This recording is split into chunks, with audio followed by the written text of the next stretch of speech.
وقت کہاں کھڑی ہے, اور اس سے ان چیزوں سے پھر فورن ایکسچینج ریزروز ہیں, کرنسی کی اسٹیبلٹی ہے, اس میں فورن انویسٹرز بھی ہیں, لوکل انویسٹرز بھی ہیں. تو یہ ساری وہ چیزیں ہیں جس سے ملک کا جو اکانومی کا پہیہ ابھی چلنا شروع ہوا ہے. So I would be the last person to say کہ ہم نے سارا کچھ جو کہا تھا ہم نے اچیو کر لیا ہے, لیکن آخری 6 مہینے میں جو میکرو اکنامک اسٹیبلٹی ہوتی ہے, جس کو ہم معاشی استحکام کی بات کرتے ہیں, وہ ایک فاؤنڈیشن بناتی ہے تاکہ اس کے اوپر پھر ہم گروتھ کو اور سسٹینیبل گروتھ کو اس طرح پہ لے کے جا سکیں. تو اب میں جو کمپنیوں سے میں نے بات کی کراچی میں, اسی طرح آپ جو سارے کاروباری یہاں لوگ ہیں اور لیڈرز ہیں, آئی ایم شیور کہ جتنا یہ شرح سود کم ہوتی جائے گی اور انشاءاللہ سنگل ڈیجٹ کی طرف جائے گی, یہ آپ کے لیے, اور کیونکہ 22, 23, 24% پہ بورو کر کے ایک بزنس چلانا ایک بات ہے, 10, 11, 8, 9% پہ شرح سود پہ ایک چیز چلانا ایک دوسری بات ہے. اور اسی وجہ سے اب میں جب دیکھتا ہوں کہ صرف یہ ہوائی باتیں نہیں ہو رہی, سیمنٹ کی جو ہے اس کی کھپت بڑی ہے, آلدو اس میں ایک ایکسپورٹ کا ایلیمنٹ ضرور ہے. اس طرح فرٹیلائزر کی کھپت بڑی ہے, جو آٹو سیلز ہیں وہ تو خیر 58% بڑھ گئی ہیں. ظاہری بات ہے جس نے جو کار یا 2 ویلر خریدنا ہے وہ 22, 23, 24% پہ بورو کر کے ورسز 8% جو آج کل بینک دے رہے ہیں, اس میں بہت ایک بڑی چیز ہے جس کو آگے لے کے جانا. تو یہ سارے وہ معاشی اہداف ہیں جو ہمیں ایک استحکام کی طرف الحمدللہ ہمیں لے کر گئے ہیں اور لے کر جا رہے ہیں. اب 2025 کو ہم نے اب اس کو ایک یہ جو فاؤنڈیشن کریٹ کی ہے, اس پہ انشاءاللہ ہم سسٹینیبل گروتھ کی طرف جائیں گے. دیکھیں سسٹینیبل گروتھ میں بڑی آسان لفظوں میں یہ بات کروں گا کیونکہ وہ ٹیکنیکل چیزیں ہیں. ہم جب 4% پہ جاتے ہیں, 4% چونکہ ہمارا سارا دار و مدار یہ ہے کہ ہم امپورٹ لیڈ اکانومی ہیں, ہم چیزیں امپورٹ کرتے ہیں, اس کے بیسس پہ ہم چیزیں بناتے ہیں, اس کے بیسس پہ ہم کچھ ایکسپورٹ کر پاتے ہیں, کچھ نہیں کر پاتے. جب وہ امپورٹ بڑھتی ہے 4% کے اوپر, پھر ہمارا جو فورن ایکسچینج ریزرو ہے اس میں کمی ہو جاتی ہے, پھر ہمیں بیلنس آف پیمنٹ کا پرابلم ہو جاتا ہے, اور پھر ہم واپس بھاگے جاتے ہیں IMF کے پاس. تو اس لیے یہ کوئی جادو کی چڑی نہیں ہے کہ ایک دفعہ یہ ہو جائے. لیکن ہیونگ سیڈ دیٹ, ہم نے اس کو ایک ایسے طریقے سے لے کے جانا ہے کہ گروتھ بھی ہو اور ایکسپورٹ لیڈ گروتھ ہو, ایکسپورٹ لیڈ گروتھ. اور اس میں بھی میں واپس آؤں گا کیونکہ زراعت کے سلسلے میں پچھلے سال بہت ایک اچھی چیز ہوئی تھی, اور میں اسی لیے آج حاضر بھی ہوا ہوں کہ زراعت اور باقی جو آپ کے سلسلہ کار ہیں, آپ پولٹری کے ہیں, تو we want to hear from you کہ ہم اس کو آگے کیسے لے کر چلیں. کیونکہ مجھے کہا جی وہ رائس جو ہے منجی جو وہ پچھلے سال تو $4 بلین ہوئی تھی, اس سال کچھ بھی نہیں ہوگا. الحمدللہ انشاءاللہ جو میں کہہ رہا ہوں کہ جو میں نے پچھلے 6 مہینے کے اہداف دیکھے ہیں, رائس ایکسپورٹ ول ایکسیڈ $5 بلین. یہ سب آپ کی محنت ہے اور کس طرح یہ ہم آگے لے کے جا رہے ہیں. اسی طرح جو ترسیلات ہیں, جو ریمیٹنسز ہیں, اور وہ پچھلے سال $30.2 بلین کی ترسیلات تھیں جو ہمیں ریمیٹنسز آئیں. اس وقت جو 6 مہینے میں آلریڈی ہو چکا ہے, اللہ نے اگر اس کا ہمیں ہماری اسی طرح اللہ تعالیٰ مدد کرتا رہا تو انشاءاللہ this will cross $35 billion this year. تو ہمارا جو ایکسٹرنل اکاؤنٹ ہے الحمدللہ will be in a very good place. اور میں سب کو یہی کہوں گا کہ ملک کے خاطر آپ سب اکٹھے ہو جائیں. ہمارے اختلافات ہو سکتے ہیں, ہماری میں کوئی سیاسی بات یہاں نہیں کرنا چاہتا, لیکن ملک کی خاطر یہ جو چارٹر اکانومی کی بات ہوتی ہے اور چیزوں کی بات ہوتی ہے, اس میں 3, 4, 5 چیزیں ایسی ہیں کہ ہم سب اکٹھے ہو جائیں, کیونکہ ملک ہے تو ہم ہیں. تو اس لیے یہ بہت امپورٹنٹ چیز ہے as we take it forward. اچھا جی, اب آگے ہم لے کے جا رہے ہیں جو اصلاحات ہیں ٹیکسیشن میں, انرجی میں, جو اسٹیٹ اونڈ انٹرپرائزز ہیں, جو گورنمنٹ کے ادارے ہیں, ان کا جو خسارہ ہے, پریویٹائزیشن کی جو بات ہے, اس کو ہم نے آگے کیسے لے کے جانا ہے. تو السلام علیکم جی. تو یہ جو ہے ٹیکسیشن دیکھیں, میں آپ کو صرف ایک بات کہوں گا کہ ہم اس وقت 9 سے 10% جو ہے وہ tax to G D P ratio ہے. میں بار بار یہ کہتا رہا ہوں اور کہتا رہوں گا کہ جو آپ ڈونیشنز دیتے ہیں, جو آپ فلینتھرپی کرتے ہیں, کیونکہ پاکستان سے بڑا ملک کوئی نہیں ہے جو خیرات نہ دیتا ہو اور خیرات میں ایجوکیشن اور ہیلتھ کو نہ سپورٹ کرتا ہو. اس سے بڑی چیز کوئی ہے نہیں. وی آر ویری بلیسڈ کہ ہمارے جو, لیکن خیرات سے ملک نہیں چلتے. خیرات سے ایجوکیشن انسٹیٹیوشن چل سکتی ہیں, خیرات سے فلینتھرپی سے ہسپتال چل سکتے ہیں, لیکن ٹیکسز سے ملک چل سکتے ہیں. تو وی آر انشاءاللہ going to take it to 13.5%. اس میں جو 2 دن پہلے ہم نے پریسر کیا, میں اس کو نہیں دہرانا چاہتا, بیکاز ہم نے پہلے جو ٹیکس اتھارٹی ہے اس میں جو اصلاحات لا رہے ہیں, پیپل پروسیس ٹیکنالوجی, جو لوگ ہیں ان کو جو بدل رہے ہیں اور ہم بدل چکے ہیں. پہلے پرائم منسٹر صاحب نے گریڈ 22 اور 21 کے افسران کے ساتھ ان کا ایک سلسلہ چلا. اس کے بعد ہم گریڈ 16 پہ یہ لے جا سکے ہیں کہ جن لوگوں کی انٹیگریٹی نہیں ہے, they might be the most competent people, they will not stay in the authority. Number 1. پھر پروسیس ہے, پروسیس میں جو بھی ہم اس میں سمپلیفیکیشن لا سکتے ہیں وہ سمپلیفیکیشن لائیں گے. The last thing is technology. Technology کا مقصد یہ ہے کہ جو اینڈ ٹو اینڈ ڈیجیٹلائزیشن ہے, ڈیٹا ہمارے پاس سارا ہے, ڈیٹا ہمارے پاس سارا ہے.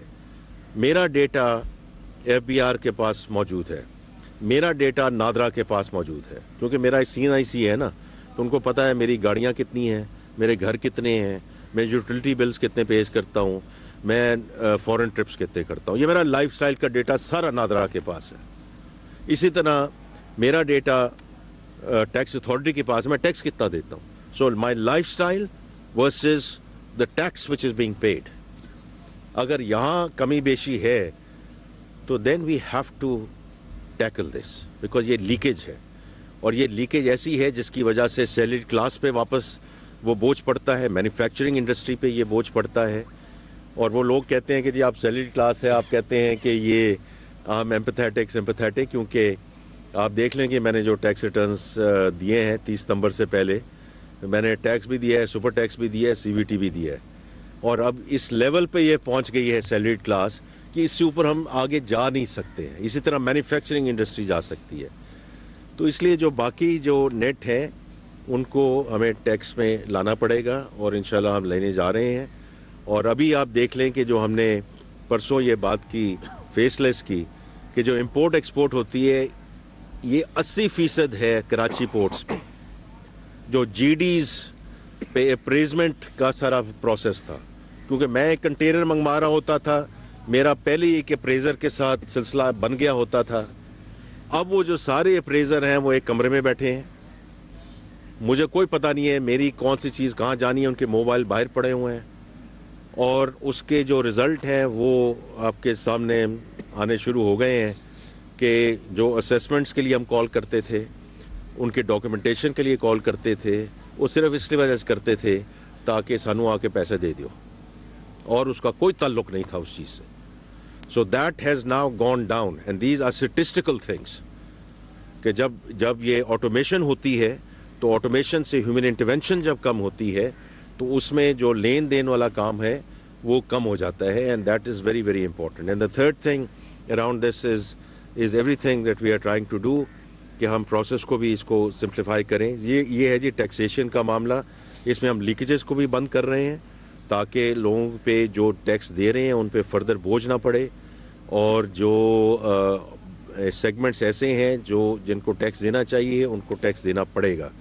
Every single segment in this country will have to contribute, because ہمارا 9 سے 10% ٹیکس ٹو GDP ہے. ہمارا جو ہمسایہ ملک ہے وہ 18% پہ ہے. ہم نے تو یہ کہا ہے کہ ہم نے 13.5% پہ جانا ہے, لیکن اس میں جو سب لوگ یہ بات کرتے ہیں کہ جی آپ کا ادارہ بڑا کرپٹ ہے, یہ آپ کا ادارہ جو ہے ہراسمنٹ کرتا ہے, وہ سب باتیں درست ہیں, because it has to start with acknowledgement.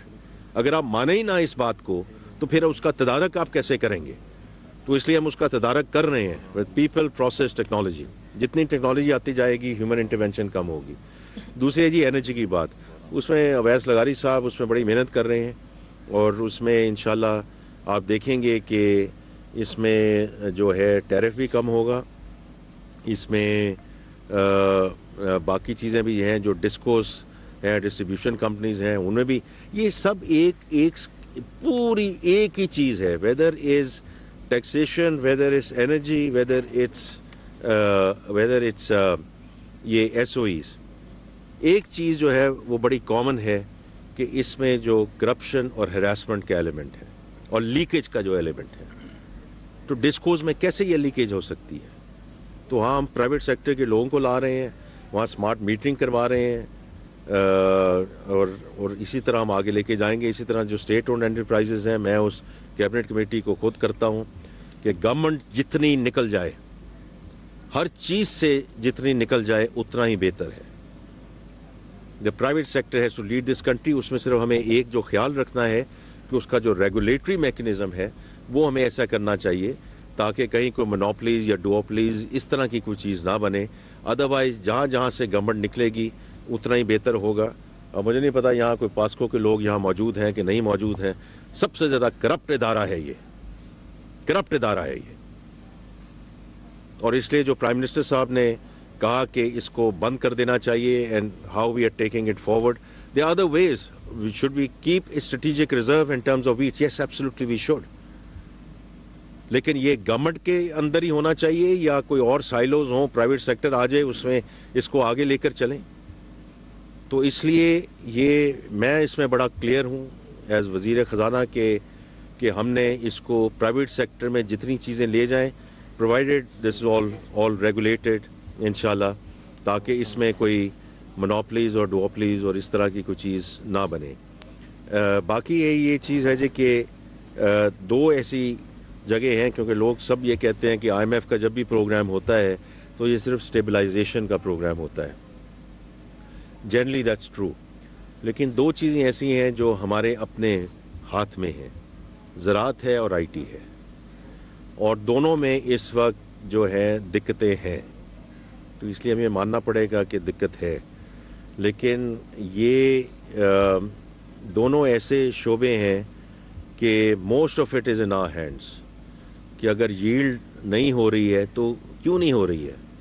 اور میں اب چونکہ 9 مہینے سے رہا ہوں یہاں, پاکستان کاٹن ریسرچ انسٹیٹیوٹ, فلانا انسٹیٹیوٹ, فلانا انسٹیٹیوٹ, فلانا انسٹیٹیوٹ, ایسے 20 سال تو کی کر رہے ہیں ایسے تھے.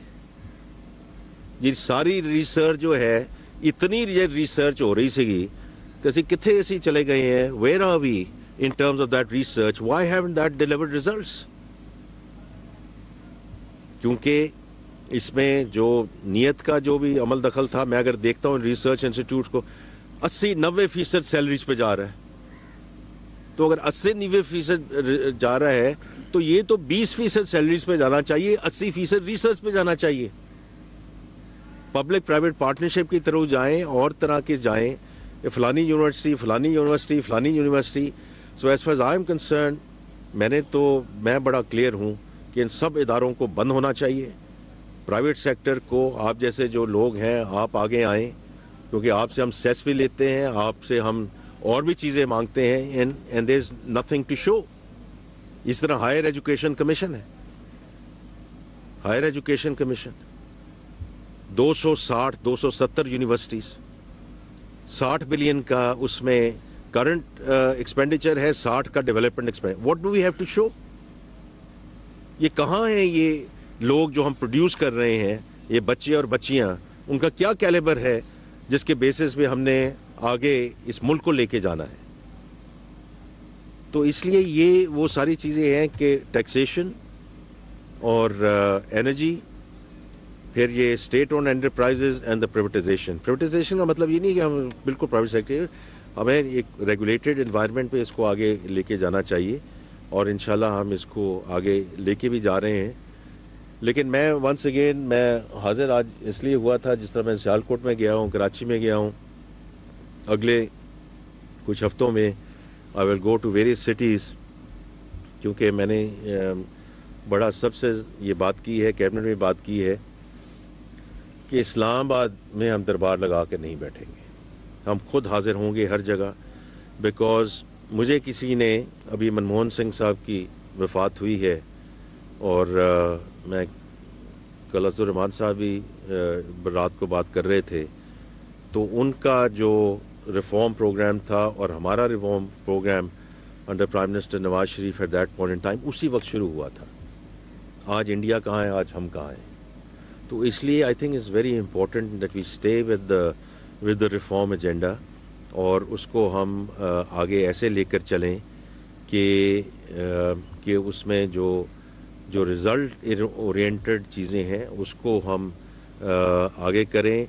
ہمارے ہر ایک کے مفاد ہیں, ہر ایک کے آئی اپریشیٹ اینڈ انڈرسٹینڈ کہ everyone needs to cater to their own segment. جب بھی میں ٹیکس کی بات کرتا ہوں تو سب میرے ساتھ یہی بات کرتے ہیں, جی بالکل جی 13.5% ہونا چاہیے, but not in my backyard. یہ نہیں ہو سکتا, یہ نہیں ہو سکتا. We have to all contribute انشاءاللہ toward a sustainable economy as we go forward. تو اس لیے آج میں یہاں حاضر ہوا ہوں کہ جی کچھ آپ کی ہم باتیں سنیں اور آپ کی جو تجاویز ہیں ان کو ہم آگے لے کر چلیں. Because we are very clear that agriculture and IT has to lead this country. Kamalia میں وفاقی وزیر خزانہ محمد اورنگزیب نیوز کانفرنس کر رہے ہیں. انہوں نے کہا کہ ہم سب نے مل کر پاکستان کو ترقی کی راہ پر گامزن کرنا ہے. مثبت پالیسیوں کی وجہ سے معیشت مستحکم ہوئی.